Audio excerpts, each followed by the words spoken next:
Hello అండి. ఇడ్లీలోకి, దోసల్లోకి అదిరిపోయే ఆనియన్ చట్నీ. పాన్‌లో 1 స్పూన్ ఆయిల్ వేసుకొని, ఆయిల్ వేడయ్యాక 1 స్పూన్ పచ్చెనగపప్పు, 1 స్పూన్ మినపప్పు, 3 ఎండుమిర్చి, కొద్దిగా కరివేపాకు వేసుకొని లైట్‌గా ఫ్రై చేసుకోవాలి. ఇందులో 4 వెల్లుల్లి, 1 కప్ సన్నగా కట్ చేసిన ఉల్లిపాయ ముక్కలు గూడా వేసుకొని 2 నిమిషాలు లో ఫ్లేమ్‌లోనే ఫ్రై చేసుకోవాలి. రుచికి సరిపడా సాల్ట్ వేసుకొని ఆనియన్ అంతా లైట్ బ్రౌన్ కలర్ అయ్యేంత వరకు ఫ్రై చేసుకోవాలి.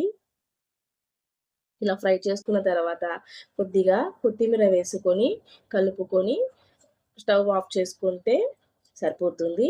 చల్లారిన తర్వాత మిక్సీ జార్‌లో వేసుకొని వాటర్ యాడ్ చేసుకొని కొద్దిగా చింతపండు వేసుకొని ఫైన్ పేస్ట్‌గా చేసుకోవాలి.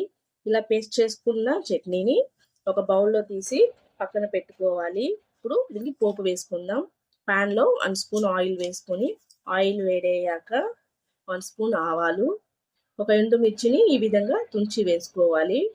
కొద్దిగా కరివేపాకు వేసుకొని చట్నీలో వేసుకుంటే పోపు ఆనియన్ చట్నీ రెడీ. ఇది దోస, ఇడ్లీ, చపాతీలో బాగుంటుంది.